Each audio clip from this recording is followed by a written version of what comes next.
600 முறைப்பாடுகள் கிடைச்சிருக்காம் இலங்கையில உள்ள மருத்துவர்களை பற்றி.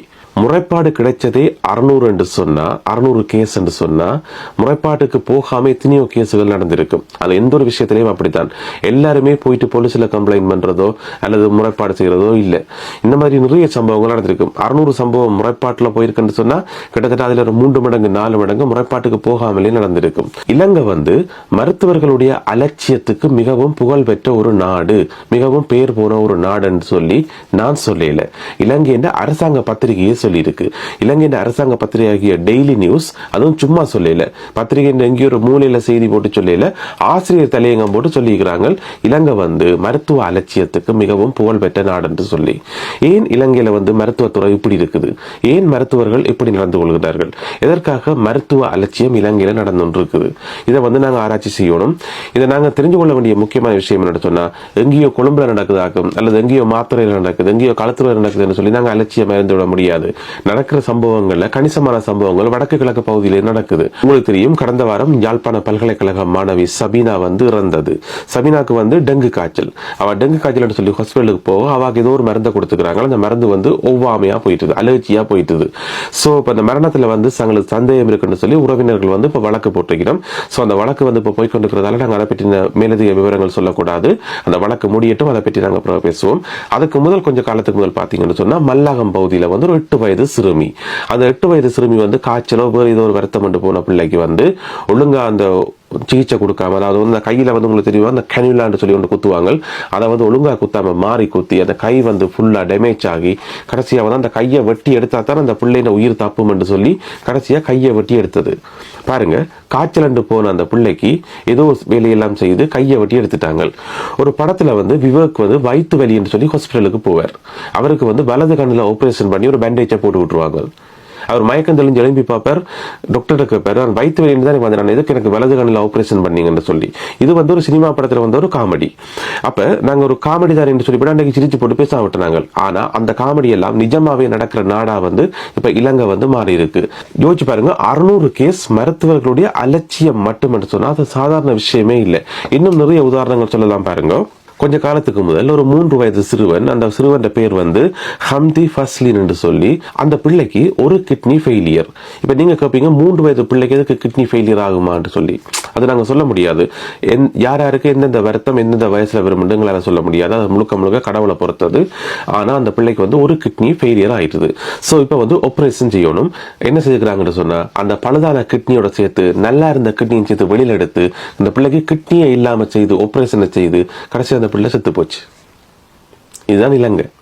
கொஞ்ச காலத்துக்கு முதல் வடமாகாணத்தில் ஒரு சம்பவம் நடந்தது. எந்த ஹாஸ்பிட்டல் நான் சொல்ல விரும்பல. ஒரு தமிழ் பொம்பளை நிறை மாத கர்ப்பிணி குழந்தை பிரசவிக்கிறதுக்காக ஹாஸ்பிட்டலுக்கு போயிருக்கிறார். அப்ப சத்திர சிகிச்சை மூலம் தான் அந்த குழந்தையை பெறணும் என்று சொல்லி சத்திர சிகிச்சை நடந்திருக்கு. சரி, எல்லாம் முடிஞ்சது. குழந்தையை கொண்டு வீட்டை வந்தாச்சு. பார்த்தா வயிற்றுல தொடர்ந்து வலி இருந்துകൊണ്ടே இருந்திருக்குது. அப்ப தொடர்ந்து என்ன வயிற்று வலிக்குது என்று சொல்லி திருப்பி ஹாஸ்பிட்டலுக்கு போனா, திருப்பி வயிற்றை வெட்டி போட்டு உள்ளுக்க பார்த்தா அங்க 1 கிலோ கழிவு பொருட்களை வச்சு தச்சுக்கிறாங்க. கொஞ்ச நெஞ்சமில்ல, 1 கிலோ அதான் வயிற்றுக்குள்ள வச்சு தச்சுக்கிறாங்க வடமாகாணத்துல ஒரு ஹாஸ்பிட்டல்ல. சோ இந்த செய்தி நீங்க கேள்விப்பட்டிருப்பீங்க. கொஞ்ச காலத்துக்கு முதல் எல்லா ஊடகங்களையும் வந்தது. யோசிச்சு பாருங்க, 1 கிலோ திங்ஸை வயிற்றுக்குள்ள வச்சு நீங்க தைக்கிறீங்கன்னு சொன்னா என்ன ஒரு அலட்சியம். இது ஒரு சாதாரண விஷயமா என்ன? இன்னொரு விஷயம், நான் சொன்ன அரசாங்க பத்திரிகை ஆசிரியர் தலையங்கம் போட்டு செய்தி சொல்லி இருக்குன்னு சொல்லி, அதே ஆசிரியர் தலையங்கத்தில் இன்னொரு வசனம் சொல்லிக்கிறாங்க. என்னன்னு சொன்னா, இலங்கையில மருத்துவர்கள அலட்சியத்தால இழக்கப்பட்ட கைகள எண்ணிக்கைக்கும் கால்கள எண்ணிக்கைக்கும் ஒரு அளவு கணக்கே இல்லையா, அளவு கணக்கே இல்லை என்று சொல்லி அதில் எழுதிக்கிறாங்க. என்று சொன்னா அந்த அளவு கேஸ் நடந்திருக்குது. ஆனா எல்லாமே முறைப்பாட்டுக்கு வருதான்னு கேட்டா இல்ல. எல்லாரும் போயிட்டு போலீஸ்ல கம்ப்ளைண்ட் பண்றாங்களான்னு கேட்டா இல்ல. இந்த விஷயத்துல நாங்க எப்படி நடந்து கொள்ளணும்ன்றதை பற்றி நான் உங்களுக்கு சொல்றேன். முதலாவது விஷயம், ஒரு தவறு நடந்தா அதை நீங்க தயவு செய்து பேசாம இருக்காதீங்க. அதை தட்டி கேளுங்க. போலீஸ்ல போயிட்டு கம்ப்ளைண்ட் பண்ணுங்க. அது நீதி கிடைக்குதோ இல்லையோ ரெண்டாவது பிரச்சனை. ஆனா போலீஸ்ல போயிட்டு கம்ப்ளைண்ட் பண்ணுங்க. கண்டிப்பா இது எல்லாரும் செய்யணும். இது மிக முக்கியமா நடக்கிறது கிராமப்புறங்கள்ல. கிராமப்புற மக்கள் பெருசா போலீஸ் ஸ்டேஷனுக்கு போயிட்டு கம்ப்ளைண்ட் பண்ணி லோயரை வச்சு இந்த மாதிரி விஷயங்களை ஈடுபட மாட்டேன் என்ற நம்பிக்கையிலேயோ என்னவோ தெரியல. அங்கதான அலட்சியங்கள் கூட நடக்குது, அதிக அளவில் நடக்குது. அதுக்காக நகரப்பகுதியில் நடக்கல என்று சொல்லி நகரப்பகுதியிலும் நடக்குது, பட் ஒப்பீட்டளவில் கிராமப்புறங்களில் கூட நடக்குது. எனவே இந்த வீடியோ பார்க்குற மக்களே தயவு செய்து உங்களுக்கு ஏதாவது சம்பவங்கள் ஏதாவது நடந்தா, உங்களோட உறவுகளுக்கு ஏதாவது சம்பவங்கள் நடந்தா, இந்த மாதிரி மருத்துவர்களுடைய அலட்சியம் ஏதாவது நடந்தா தயவு செய்து அதை போயிட்டு கம்ப்ளைண்ட் பண்ணுங்க, முறைப்பாடு செய்து அதுக்கு ஒரு தீர்வு காணுங்க. ஏனென்று சொன்னா நீங்க கொடுக்கிற முறைப்பாட்டால தான் இன்னும் நிறைய உயிர்கள் காப்பாற்றப்படும். இது முதலாவது விஷயம். இன்னும் ஒரு விஷயம் ஒன்று இருக்கு. எங்களுடைய ஆக்கள் ஒரு பழக்கம் ஒன்று இருக்கு. இந்த மாதிரி மருத்துவர்களுடைய தவறால யாராவது இறந்து போனா போயிட்டு ஆறுதல் சொல்ல போறது. என்னென்ன ஆறுதல் சொல்றேன்னு சொன்னா, சரி சரி இதை பேசாம விடு, போன உயிர் என்ன வரவா போகுது, போன உயிர் என்ன வரவா போகுது என்று சொல்லி சொல்றது. போன உயிர் வரவே வராது, அது தெரிஞ்ச விஷயம் தான். உங்களோட இந்த அட்வைஸால பாருங்க எவ்வளவு நாட்டில் எவ்வளவு கெடுதல் நடக்குது என்று சொல்லி அந்த போன உயிர் திரும்பி வராது. ஆனா இன்னும் நிறைய உயிர் போகாம தடுக்க முடியும். எனவே இந்த மாதிரி ஒரு சம்பவம் ஒரு வீட்டில் நடக்குதுன்னு சொன்னா போயிட்டு நீங்க ஆறுதல் சொல்லும் போது இந்த வசனத்தை சொல்லாதீங்க, இது இப்படியே விடு, சரி சரி போன உயிர் வரவா போகுதுன்னு சொல்லி இந்த மாதிரி அட்வைஸ் பண்ணாதீங்க. தயவு செய்து அவங்கள கேஸ் போட விடுங்க. அவங்களுக்கு இன்னும் என்கரேஜ் பண்ணுங்க. எந்த போலீஸ்ல போய் முறைப்பாடு செய்யலாம், எந்த லோயரை வச்சு இந்த கேஸ் நடத்தலாம் சொல்லி ஒரு ஆலோசனை கொடுங்க. அப்பதான் எல்லாருக்கும் ஒரு பயம் பெறும். அப்பதான் இந்த அலட்சியங்கள் நடக்காம போகும். இது இப்ப மருந்துகள் காணாது, எனவே இந்த தம்பு நடந்தது, எனவே போதிய அளவு மருத்துவமனைகள் இல்லை, போதிய அளவு இடவசதி இல்லை என்று சொல்லி சொன்னா அது வேற கேஸ். ஆனா எல்லாம் இருந்தும் மருத்துவர்கள் ஜஸ்ட் அலட்சியம் காரணமாக எப்படி நோயாளிகளை ஹேண்டில் பண்றது ஏற்றுக்கொள்ளக்கூடியதல்ல.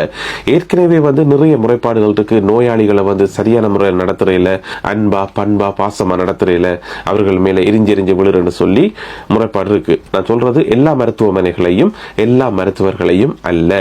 இது யார் யார் தப்பு செய்கிறார்களோ அவர்களை மட்டும்தான் இந்த பதிவு குறிக்கும். எல்லாரையும் நான் பொதுவாக குறிப்பிட்டு சொல்லல.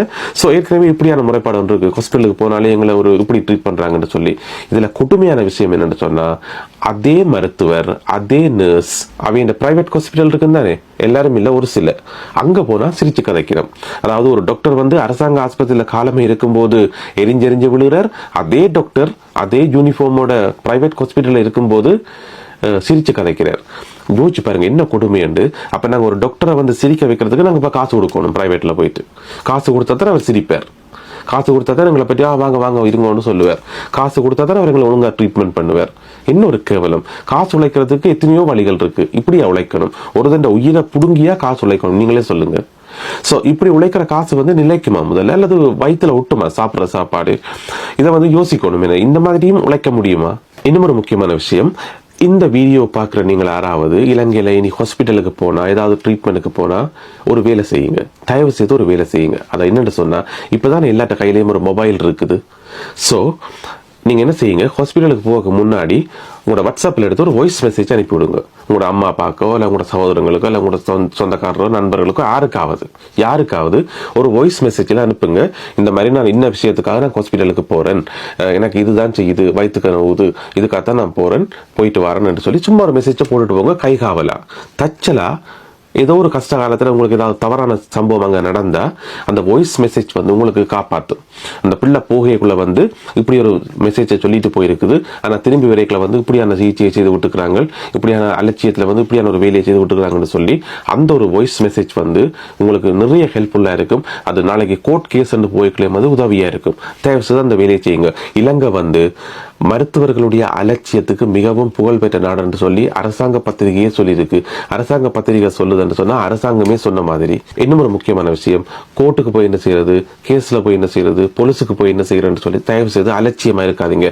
மருத்துவர்கள் அலட்சியமா இருக்கிறோம்ன்றக்காக நீங்களும் அலட்சியமா இருக்காதீங்க. இன்னும் ஒரு முக்கியமான சம்பவம் என்று சொல்றேன். 2022 ஆண்டு செப்டம்பர் மாதம் கொழும்புல இருக்கிற மாவட்ட நீதிமன்றம் ஒரு முக்கியமான தீர்ப்பு ஒன்று கொடுத்துச்சு. அதாவது இலங்கையின் வரலாற்றிலே மிக மிக முக்கியமான தீர்ப்பு ஒன்று கொடுத்துச்சு. சொன்னா இந்த மாதிரி தான் ஒரு மருத்துவர்களுடைய அலட்சியத்தால் நடந்த ஒரு சம்பவத்துக்கு அது கேஸ் ஆகி அந்த அம்மா விடவே இல்லை.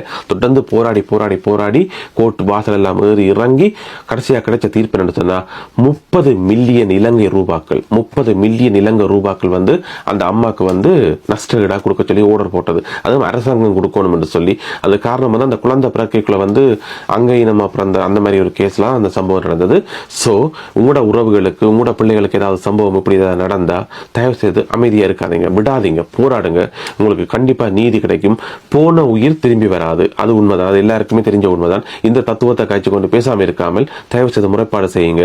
எல்லாத்த கையிலேயே மொபைல் இருக்குது. ஏதாவது அநியாயம் நடந்தா வெளியில சொல்லுங்க.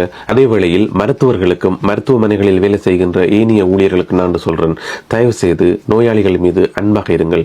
தயவு செய்து நோயாளிகளுக்கு உரிய சிகிச்சையை கொடுங்கள். அவர்களுடைய நோய் இதுதான் என்றதை சரியா தெரிஞ்சு கொண்டு சரியான சிகிச்சையை கொடுங்கள். அது மிக மிக முக்கியம். ஏன்னு சொன்னா எங்கட மக்களை நாங்கள்லாம் காப்பாற்றணும். எங்கட மக்களை நாங்கள்லாம் காப்பாற்றணும். எங்கட மக்களை நாங்கள் காப்பாத்தாட்டி இந்த உலகத்துல யாருமே காப்பாற்ற மாட்டாங்க. நன்றி.